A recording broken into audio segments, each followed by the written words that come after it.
আমরা এখন মানপাত লেকের কাছে এসেছি। এটা হচ্ছে মানপাত লেক। এটাই হচ্ছে সেই জলজলি ভিউ পয়েন্টের স্প্রিং পয়েন্ট। দেখুন এই এই পাতা কিভাবে উপর দিকে উঠছে দেখুন। Good morning from Mainpat. আজকে আমি এখন মানপাতে আছি। এই হচ্ছে মানপাতের সিন। আজ আমার সেকেন্ড ডে। আর সামনে দেখছেন পুরো মিনি সুইজারল্যান্ড এবং মিনি তিব্বত। আরো একটা নাম আছে ভারতবর্ষের দ্বিতীয় সিমলা। আজকে সেই ভিউ আপনাদের আমি দেখাবো। মাইনপাতের A to Z এই ভিডিওর মধ্যে পেয়ে যাবেন। এটা হচ্ছে মানপাতের ভিউ পয়েন্ট। মানপথের হোটেল আছে এখানে। আজকে আমি আপনাদের পুরো সিন দেখাবো, আপনারা সঙ্গে থাকুন এবং ভিডিওটা এনজয় করুন। আজকে আমাদের সকালের ব্রেকফাস্ট 50 টাকার মতো দাম। এইটা হচ্ছে মানপাত সিটি। এখানে সব দোকানপাট সব আছে, এখানে হোটেল ফল সব আছে এবং আমরা ওই দোকানটা এক্ষুনি ব্রেকফাস্ট করলাম। এই সামনে দেখছেন, এই হচ্ছে ভিউ সব। এটা হচ্ছে মানপাতের ভিউ পয়েন্ট। আমরা এখন মানপাত লেকের কাছে এসেছি। এটা হচ্ছে মানপাত লেক আর এই লেকের ভিউ পয়েন্ট, আশপাশে লেকের সিনারি। এই মাইনপাট লেকটি প্রাকৃতিক সৌন্দর্যের জন্য বিখ্যাত। এখানে পর্যটকরা প্রায়ই ভ্রমণ করতে আসেন।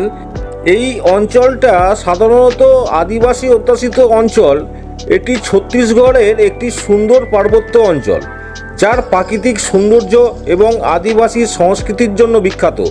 এই অঞ্চলে বিভিন্ন ধরনের গাছপালা, জীবজন্তু দেখা যায়। এই লেকটি সি লেভেল থেকে 3627 ফিট উপরে অবস্থিত। আর সামনে দেখছেন, এটা হচ্ছে মানপাতের গেট। এটা হচ্ছে মানপাত লেকের গেট, আর এই হচ্ছে মানপাত লেক। লেকের উপরে দেখুন কত সুন্দর একটা গাছ। এসেছি মানপাত মনেস্ট্রিতে। এই যে মনেস্ট্রির ভিউ পয়েন্ট, এটা মনেস্ট্রির গেট আছে। আমরা গেট থেকে ভিতরে ঢুকছি। এই ভিতরে হচ্ছে মনেস্ট্রি, বড় একটা মনেস্ট্রি এবং খুব ভালো একটা জায়গায় আছে, চারিদিকে নেচার।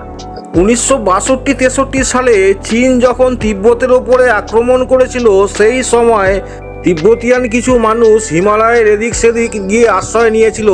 তার মধ্যে একদল এই মানপথে এসেছিলেন। সেই মানপথে ভারত সরকার এদেরকে রিফিউজি হিসাবে রেখেছিল। আজ এরা মনে প্রাণে ভারতীয়, যার জন্য আজকে এরা ভারতীয় নাগরিক। এই কারণে মানপাটকে ভারতবর্ষের মিনি তিব্বত বলে ডাকা হয় এবং এটি হচ্ছে মিনি তিব্বত ভারতবর্ষের। বসবাসকারী যত মানুষ আছে সবই বৌদ্ধিস্ট ধর্মাবলম্বী, যার জন্য এখানে টোটালটাই কালচার হচ্ছে তিব্বতিয়ান কালচার। এই মাইনপাটের ডাক নাম হচ্ছে মিনি তিব্বত। 1962-63 সালে ভারত সরকার কর্তৃক শুরু হওয়া তিব্বতী শরণার্থীর পুনর্বাসন কর্মসূচির সাথে জড়িত, যা প্রায় 1400 তিব্বতিয়ান আদিবাসীকে 3000 একর জমি প্রদান করেছিলেন ভারত সরকার। এর ফলে বেশ কয়েকটি মঠ প্রতিষ্ঠিত হয়েছিল। এই অঞ্চলে তিব্বতীয় সংস্কৃতি ও ধর্মের কেন্দ্রস্থল হয়ে উঠেছে। তাই মঠের ইতিহাস তিব্বতী আদিবাসী এবং শরণার্থীদের জন্য একটি নতুন আবাসস্থল প্রদানের জন্য ভারত সরকারের এই প্রচেষ্টা ছিল, যাতে তিব্বতিয়ান লোকেরা এখানে এসে বসবাস করতে পারে। আমরা ভিতর থেকে চলে এসেছি মঠের ঠিক বাইরের সাইডটা।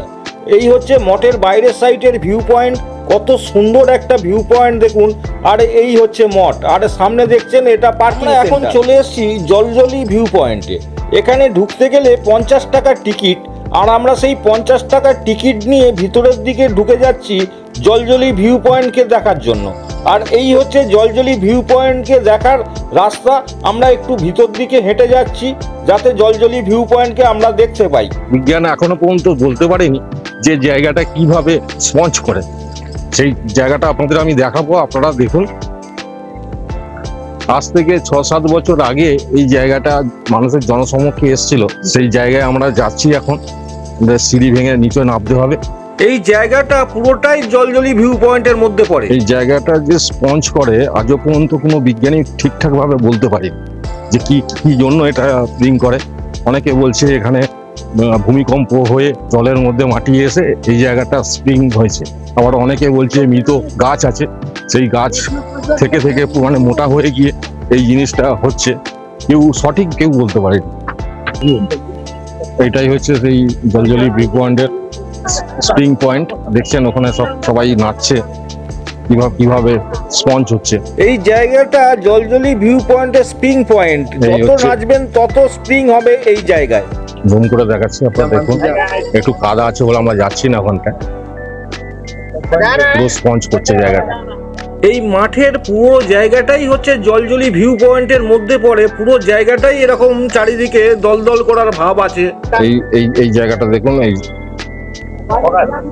যে জলগুলো দেখুন স্পঞ্জ করছে, পুরোটা নাচছে। আর এই জায়গা দেখুন, এইটা হচ্ছে জলজলি ভিউ পয়েন্টের ভিতরের সিন। পুরো এরিয়াটা দেখছেন, এই এরিয়াটাই হচ্ছে জলজলি ভিউ পয়েন্টের মধ্যে পড়ে। আর এই সামনে আমি উপর থেকে দেখাবার চেষ্টা করছি, নিচে আমি গেছিলাম, আপনাদের দেখিয়েছি। পুরো এরিয়ার মাটিটাই হচ্ছে দলদল করছে। আপনি যত দূর যাবেন তত দূরই আপনি অনুভব করতে পারবেন যে ভূমি নড়ছে। পুরো দলদল করছে, পুরো এর উপরে লাফাচ্ছে, স্প্রিং করছে, নিচে কিছু লোক পড়ছে দেখুন। বন্ধুরা, ছত্তিশগড়ে সব থেকে ফেমাস একটা জায়গায় এসেছি, যার জন্যই ছত্তিশগড়ের মানপাত বিখ্যাত। সেই মানপাতে বিখ্যাত সেই জায়গা হচ্ছে উল্টা পানি। সেই উল্টা পানির ভিউ পয়েন্টে এই জায়গা থেকে স্টার্ট। আমরা আপনাদের নিয়ে যাচ্ছি, যেখানে এখনো পর্যন্ত বিজ্ঞান ফেল, কারণে উপর থেকে জল নিচে নামে। সাধারণত আমরা জানি এই নিচে থেকে জল উপরে ওঠে, আর সেই ভিউ পয়েন্ট এইটা। এই জায়গাটা সি লেভেল থেকে 3560 ফুট উপরে অবস্থিত। ওই সাইডটা দেখুন, ওই সাইডটা হচ্ছে উঁচু, ওদিক থেকে জল সাধারণত এইদিকে আসার কথা, কিন্তু এদিক থেকে জল পুরো ওই উপর দিকে উঠছে। মানপাত সিটি থেকে এই জায়গার দূরত্ব হচ্ছে 12 কিলোমিটার। এই জায়গাটা আজ থেকে 6-7 বছর আগে জনসমক্ষে এসছে এই তার জায়গা। দেখুন কিভাবে ওপর থেকে, এটা হচ্ছে নিচের সাইড, আর উপর সাইডটা হচ্ছে দেখুন এই পাতা কিভাবে উপর দিকে উঠছে দেখুন। পুরো মানে আস্তে আস্তে নয়, কিন্তু জোরেই উঠছে, কিভাবে যাচ্ছে দেখুন। পুরো ওপর সাইডটা, ওই সাইডটা, এইটা যদি ওপর দিকে, কি আজব একটা দৃশ্য দেখুন। এই দেখুন কিভাবে জলটা উপর দিকে উঠছে দেখুন, অসম্ভব একটা ভিউ পয়েন্ট। আর এইটার জন্যই ছত্তিশগড় বিখ্যাত, ছত্তিশগড়ের মানপাতে বিখ্যাত। এর নাম হচ্ছে উল্টা পানি। আর সামনে দেখছেন ওই গাড়িগুলো আছে, এটা হচ্ছে ম্যাগনেটিক হিল, টোটালটাই ম্যাগনেট। গাড়ি যদি আপনি নিচের দিকে রাখেন, গাড়ি উপর দিকে অল্প উঠে যাবে। দেখুন এখানে একটা পাতা ফেলা হয়েছে, সেই পাতাটা দেখুন উপর দিকে উঠছে, এটা উপর সাইড।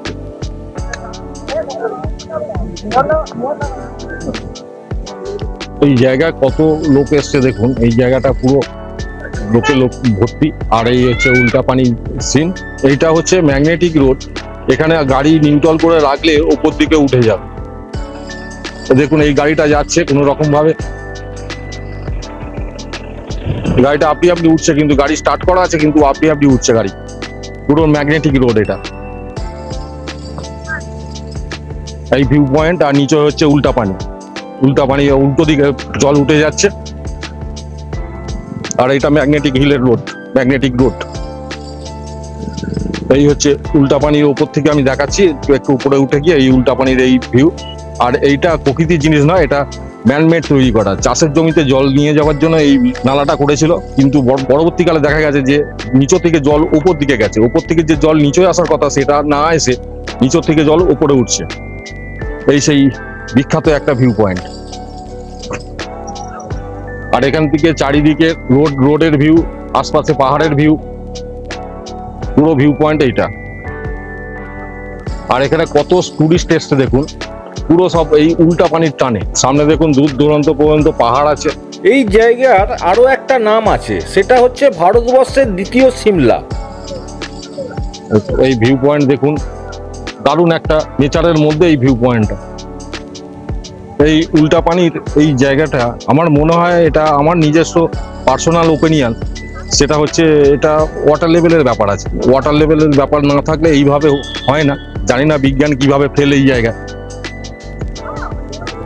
আমার ওপিনিয়ন আমি জানালাম আপনাদের, এবার আপনারা অবশ্যই কমেন্ট। আমরা এমন একটা ভিউ পয়েন্টে এসেছি, ভারতবর্ষের দ্বিতীয় সিমলা। দেখুন পুরো সিমলার মতোই ভিউ পয়েন্ট আছে এই জায়গাটা। এই জায়গায় আপনারা যতদূর তাকাবেন ততদূরই দ্বিতীয় সিমলাকে দেখতে পাবেন। যেমন সিমলার ভিউ, যেমন সিমলার আবহাওয়া, ওয়েদার, যেমন নেচার, সব কিছু এই জায়গায় আপনাদের জন্য অপেক্ষা করে আছে এই মানপাত। এই কারণে এই জায়গাটাকে দ্বিতীয় সিমলা নামকরণ করেছে। সত্যি সিমলার ভিউ পয়েন্ট আপনারা এই মানপাতে দেখতে পেয়ে যাবেন। এবং মানপাতে এত সুন্দর এসে পৌঁছালাম মিউজিক্যাল পাথর। এই জায়গায় অনেক পাথর আছে, সেখানে আপনারা এক একটা পাথরকে যখনই বাজাবেন এক এক রকম আওয়াজ এখান থেকে বেরোবে। আর সেই এই ভিউ পয়েন্ট, এখানে আশপাশে সব ঘরবাড়ি আছে। আর এই যে দেখছেন আমার সব বন্ধুরা দাঁড়িয়ে আছে, এখানে ওই যে সাদা রঙের একটা পাথর আছে, এইটা থেকে নানান রকম একটা সাউন্ড বের হচ্ছে। আপনারা যখন কোনো পাথর দিয়ে আপনারা ঠুকবেন, আওয়াজ করার চেষ্টা করবেন, নানান রকম মিউজিকের মতো আওয়াজ হবে। সেই কারণের জন্যই এই জায়গাটাকে মিউজিক্যাল পাথর নাম দেওয়া হয়েছে।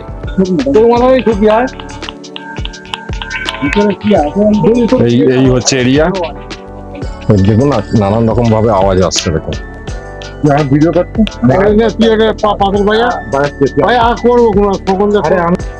দেখুন নানান রকম শব্দ হচ্ছে। এই মিউজিক্যাল পাথরের যে ভিউ পয়েন্ট, এই তার ভিউ পয়েন্ট দেখুন, আশপাশে সব বাড়ি আছে, আর তার মধ্যে ছোট্ট একটা জায়গার মধ্যে মিউজিক্যাল পয়েন্ট। এখন আমি ছত্তিশগড়ে রামগড়ে আছি। আর এই ছত্তিশগড় রামগড়ে জ্যোতিমারা গুহা বলে একটা জায়গা আছে, সেখানে আমরা যাচ্ছি। এখানে একটা গুহা আছে, সেই গুহার মধ্যে আমরা ঢুকবো। এই সাইনবোর্ড দেখছেন, আর এই গেট। এই গুহাটা যাওয়ার আগে একটা নদী আছে, দেখুন নদীটা পুরো শুকিয়ে গেছে। বর্ষাকালে এই নদীটার প্রতিফলন হয়। এই জ্যোতিমারা গুহার সামনের গেট দেখুন।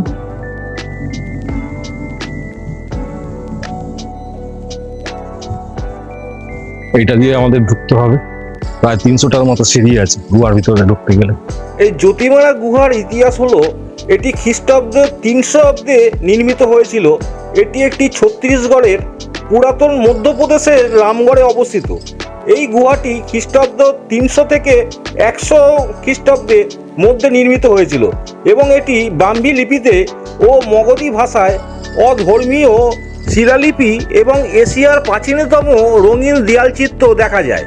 এর নিকটেই অবস্থিত সীতা বেঙ্গেরা গুহাটি এশিয়ার প্রাচীনতম নাট্যশালা হিসেবে পরিচিত।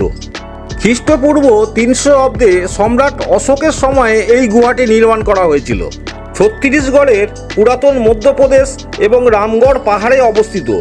এই অম্বিকাপুর থেকে প্রায় 50 কিলোমিটার দূরে এই গুহাটি অবস্থিত। একটা গুহা আছে দেখুন, ভিতরে একদম চলে গেছে। উপরের গুহাটা আপনাকে আমি দেখাতে পারলাম না, কারণ কিছু নেই। নিচটা দেখুন কতটা ইন্টারেস্টিং একটা জায়গা। আমরা নদীর ওপর দিয়ে হাঁটছি। আপনাদের ওপর থেকে যে নদীটা দেখিয়েছিলাম, এইটাই সেই নদী, তার মধ্যে দিয়ে আমরা হাঁটছি। কি মারাত্মক ভিউ পয়েন্ট একটা দেখুন। এই গুহাটা দেখুন, সামনে পুরো ফাঁকা আছে দেখুন, আর পুরো নিচে অন্ধকার।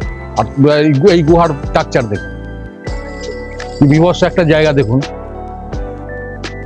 আর নদী, এটা দিয়ে নদীর মানে জল পাস হয়, এখন কাঁচা আছে পুরো, দেখা যাচ্ছে জল কিছু কিছু জায়গায় আছে। এই গুহার ভিতরে ঢুকছি আপনাদের জন্য আমি। খুব ডেঞ্জারাস একটা স্পট। বাই চান্স যদি হরকা বান ফান চলে আসে, আর কিচ্ছু করা যাবে না। দেখুন পুরো অন্ধকার হয়ে আছে, আর সামনেটা ফাঁকা আছে, পুরো অন্ধকার। দেখুন ভিতরটা পুরো অন্ধকার, গুহার ভিতরে কিছু দেখা যাচ্ছে না, তবু আমি ঢুকছি। আর নিচে দেখুন হালকা হালকা জল বেয়ে যাচ্ছে। এই গুহার ভিতর দিয়ে জল পাস হয় এবং টোটালটাই বালি এরিয়া, এখানে পুরো বালি দেখছি। এই গুহাটা প্রায় শেষের মুখে, এদিক থেকে সামনে এসে গেছি ভিতর থেকে। আর এই সামনের ভিউ পয়েন্ট দেখুন, পুরো একদম জঙ্গলের ভিতরে, আর এই গুহার মধ্যে আমি হাঁটছি। এই গুহাটা শেষ করে এই ভিউ পুরো নেচার ঘেরা গুহা। এই গুহা থেকে আমরা সেই থেকে এলাম, আর এই সাইডে এই ভিউ পয়েন্ট আর এই নদী। আমরা যে গুহা থেকে এলাম, সেই গুহাটার উপর পর্যন্ত দেখুন পুরো হাইট আছে, আর নিচে দিয়ে গুহাটা শুরু, এবং আমরা ফের ওখান থেকেই ব্যাক যাব। এই জায়গাটা খুবই সুন্দর কিন্তু বিপজ্জনক। তার কারণ হচ্ছে, যদি বাই চান্স হরকা বান চলে আসে, আর উপায় নেই, কে কোথায় চলে যাবে। আমাদের পুরো অন্ধকারের ভিতর দিয়ে ফের যাবো। আপনাদের দেখিয়েছি আগেরটা, তবু আপনাকে ফের দেখা কতটা বিপজ্জনক দেখুন। গুহার ভিতরটা নদী, এটা অ্যাকচুয়ালি নদীর ভিতর দিয়ে গুহা। আমরা গুহাটা দেখে বাইরে বেরিয়েছি, উপরে উঠেছি, আর এই ভিউ পয়েন্ট গুলো দেখুন, কি মারাত্মক নেচার। পুরো ফাঁকা ধুধু করছে, একটা ছোট্ট দোকান আছে, পুরো দেখছেন পুরো ভিউ পয়েন্ট এগুলো। আর এগুলো হচ্ছে শাল বাগান, মানে শালের গাছ সব। আর এই রোড, আমরা মানপাতে একটা ভিউ পয়েন্ট এসেছি। সেই ভিউ পয়েন্টটা দেখুন, পুরো পাহাড়ের মধ্যে একটা ভ্যালি আছে, সেই ভ্যালির উপর থেকে আমি ভিডিওটা করছি। এই জায়গাটা হচ্ছে মানপথের একদম খুব কাছেই, এবং যারা নেচার প্রেমী হবেন তারা অবশ্যই একবার মানপাত ঘুরে যাবেন। মানপাত সত্যি অবিশ্বাস্য একটা জায়গা। আমি এখন 4000 ফুট উপরে আছি সি লেভেল থেকে। আর সামনে দেখুন, সামনে একটা জায়গা আছে, খুব দারুণ লাগবে আপনাদের। এই জায়গাটা মারাত্মক একটা ভিউ পয়েন্ট। এই জায়গাটার আরও একটি নাম আছে, সেটা হচ্ছে ভারতবর্ষের মিনি সুইজারল্যান্ড। এই জায়গাটার সঙ্গে সুইজারল্যান্ডের কোনো ছবির সঙ্গে যদি আপনারা তুলনা করেন, আপনারা কিছু কম পাবেন না। মনে হবে যে আমি সুইজারল্যান্ডেই দাঁড়িয়ে আছি। সেই কারণেই এই জায়গাটাকে নাম দিয়েছে মিনি সুইজারল্যান্ড অফ ইন্ডিয়া। কি অবিশ্বাস্য ভিউ পয়েন্ট, না দেখলে আপনারা বুঝতে পারবেন না। এত সুন্দর সুন্দর ভিউ পয়েন্ট এই জায়গায় আপনাদের জন্য অপেক্ষা করে আছে, এবং সুন্দর, সত্যি সুন্দর লাগছে। যেমন এই জায়গাটাকে মিনি সুইজারল্যান্ড নাম দিয়েছে, তারপরেও আরও একটা নাম আছে, ভারতবর্ষের মিনি তিব্বত। সত্যি আমরা মিনি তিব্বতের মধ্যে আছি। আপনারা দেখুন ভিউ পয়েন্টগুলো, না দেখলে আপনারা বিশ্বাস করতে পারবেন না কত সুন্দর একটা ভিউ পয়েন্ট। এবং তিব্বতিয়ান সব লোকেরা এই জায়গায় থাকে, বুদ্ধিস্ট লোকেরা এই জায়গায় থাকে, এবং টোটালটাই এত সুন্দর ভিউ পয়েন্টের মধ্যে দিয়ে এই মানপাত তৈরি। এবং মানপাতকে না দেখলে আপনারা বুঝতে পারবেন না। অবশ্যই চেষ্টা করবেন আপনারা মানপাতকে দেখার।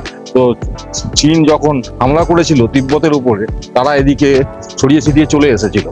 তো ওই ভারত সরকার এগুলোকে রিফিউজি হিসাবে রেখে দিয়েছিল, কিন্তু আজকে এরা ভারতের নাগরিক হয়ে গেছে এবং ভারতের পরম্পরা এরা মানে।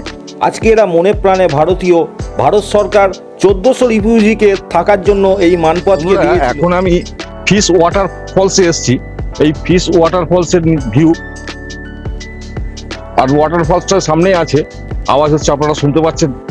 আমি সামনে যাওয়ার চেষ্টা করছি। এই হচ্ছে এরিয়া ফিশ ওয়াটার ফলস। জানি না এখানে কতটা ফিশ আছে, কিন্তু নামটা হচ্ছে ফিশ ওয়াটার ফলস। এই ফিশ ওয়াটার ফলসে যেতে গেলে অনেকগুলো সিঁড়ির ধাপ আছে, সেই সিঁড়িগুলো ভেঙে ভেঙে নিচে নামতে হবে। এখানে দেখছেন চারিদিকেই নেচার। আমরা এসে পৌঁছালাম ফিশ ওয়াটার ফলস, এই তার ভিউ পয়েন্ট। আর সামনে দেখছেন, সামনে আর একটা ওয়াটার ফলস আছে, এবং এখান থেকে অনেকটা ডিপও আছে যে জায়গায় জলটা পড়ছে।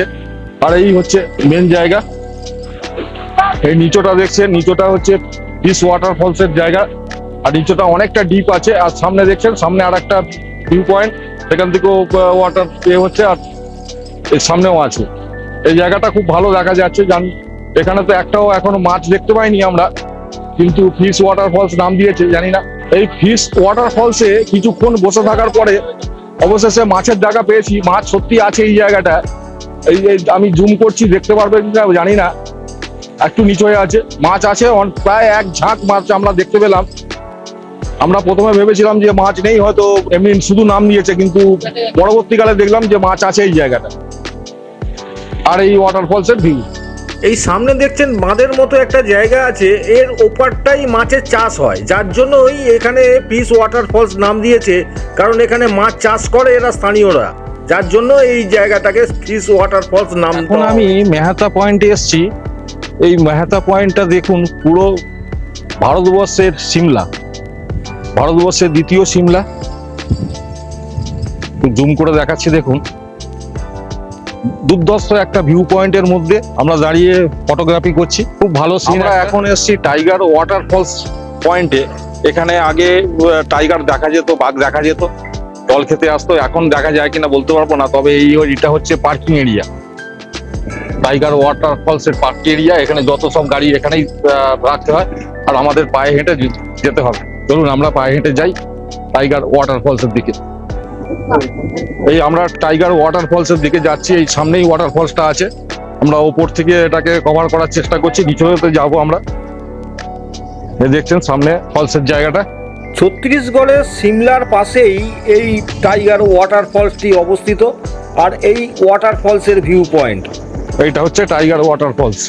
টাইগার ওয়াটার ফলসের হাইট হচ্ছে সি লেভেল থেকে 3781 ফুট। এই হচ্ছে ওয়াটার ফলস, নিচে পড়ছে, নিচেতেও যাওয়া যায়। আর এই হচ্ছে এরিয়া, এই টাইগার ওয়াটার ফলসের পুরো চারিদিকের ভিউ পয়েন্ট দেখুন। চারিদিকে পাহাড় আছে, পাহাড়ের পিছনে একটা খাত মতো আছে, সেখানে জলটা পড়ছে। আর এই পুরো চারপাশের এরিয়া। টাইগার ওয়াটারফলসটি ছত্তিশগড়ের খুব বড় একটা টুরিস্ট স্পট। এই জায়গাটা আগে বাঘ জল খেতে আসতো, তার জন্য এই এর নামকরণ করেছে টাইগার ওয়াটারফলস। এই ওয়াটারফলসের একদম সামনে এসেছি, সামনে এসে আপনাদের আমি ভিউ দেখাবার চেষ্টা করছি। এই টাইগার ওয়াটারফলটি বর্ষাকালে খুব ভালো ভিউ দেখা যায়। এই টাইগার ওয়াটারফলসের একদম নিচটা নেমেছি আমি। এই হচ্ছে নিচের ভিউ, এখান থেকে জলটা যাচ্ছে গিয়ে এই সামনে থেকে জলটা পড়ছে নিচে। আর এখানে এই সব টাইগারের আছে, ছবি আছে। বন্ধুরা, মানপাত কমপ্লিট করে আমরা রাস্তার ভিডিও না করে আমরা চলে এসেছি এখন উড়িষ্যার রেলওয়ে স্টেশনে। আর আমরা এখান থেকে ট্রেন নেবো, ট্রেন নিয়ে আমরা চলে যাব হাওড়া স্টেশন।